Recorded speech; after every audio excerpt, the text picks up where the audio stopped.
অন্যান্য দিনের মতো আজও আমি রান্নাঘরে চলে এসেছি একটা প্রায় নতুন ধরনের রেসিপি নিয়ে।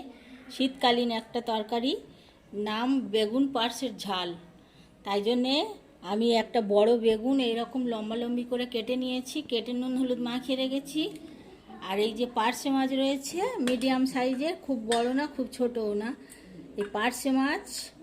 আর একটা পেঁয়াজ কুচনো আছে, আর কালো জিরে একটু আছে, একটা বড় পেঁয়াজ, আর ধনে পাতা, আর টমেটো একটা কাটা আছে, আর এই হলুদ গুঁড়ো, আর এই সর্ষে আর কাঁচা লঙ্কা আমি একসাথে বেটে নিয়েছি। এতটা লাগবে না, আমি অল্প দেব। আচ্ছা, প্রথমে আমি এই নুন আর একটু হলুদ গুঁড়ো আমি মাছে মাখিয়ে নিচ্ছি।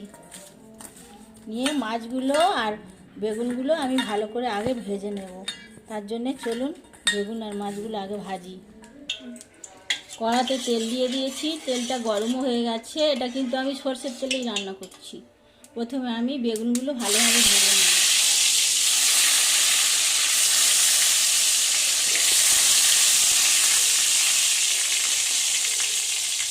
বেগুনগুলো আগে পিঠে পিঠ করে ভালো করে ভেজে নিই, তারপরে মাছ ভাজবো। বেগুনগুলো আমার ভাজা হয়ে গেছে, আমি এই রকমই ভাজবো, আর বেশি লাল করবো না। তুলে নিচ্ছি আমি এবারে বেগুনগুলোকে।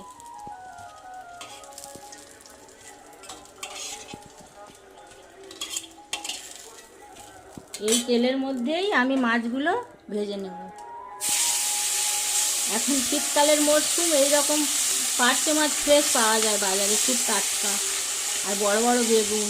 এই বেগুন আর পার্সে দিয়ে ঝাল খুব ভালো হয় খেতে। ভাজা হয়ে গেছে, আমি মাছগুলো কড়া থেকে তুলে নিচ্ছি। এবারে এই তেলের মধ্যেই আমি পেঁয়াজগুলো দিয়ে ভেজে নেব।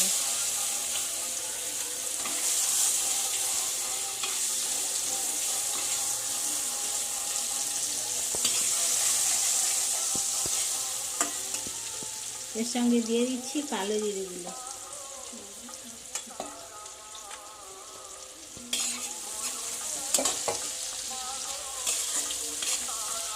কালো জিরে আর পেঁয়াজ ভালো করে একটু ভেজে নিয়ে তারপরে টমেটোটা দেবো।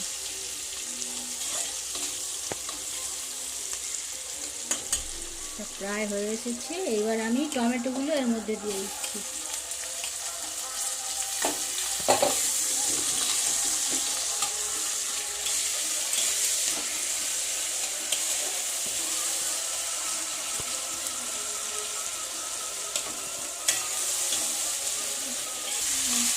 পেঁয়াজ টমেটো আর কালো জিরেটা ভালোভাবে কষানো হয়ে গেছে, এবার আমি এর মধ্যে জল ঢেলে দিচ্ছি।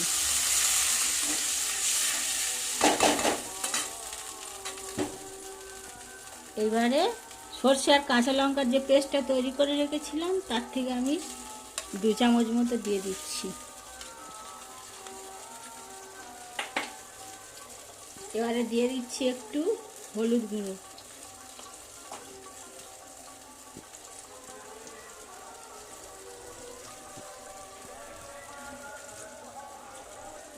দিচ্ছি একটু নুন, পরিমাণ মতো নুন। বেগুনে আগে নুন দিয়েছিলাম, সেজন্য অল্পই দিলাম।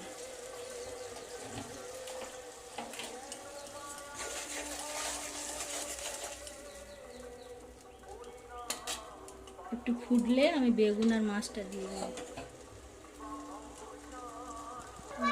গ্রেভিটা ফুটতে শুরু করেছে, এবারে আমি এর মধ্যে ভাজা বেগুনগুলো দিয়ে দিচ্ছি।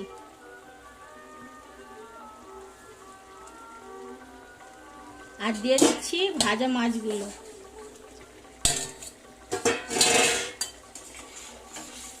দিয়ে মাছ আর বেগুনগুলো একটু সিদ্ধ হওয়ার জন্য একটু ঢাকা দিয়ে রাখবো মিনিট 5-এর জন্য।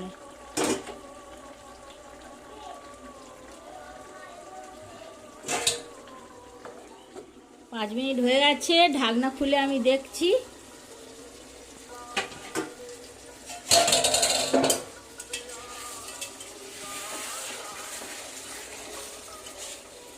প্রায় রেডি হয়ে এসেছে আমার বেগুন পার্সের ঝাল। এবারে ওপর থেকে আমি ধনে পাতাগুলো ছড়িয়ে দিলাম, আর দিয়ে দিচ্ছি একটু কাঁচা সরষের তেল অল্প।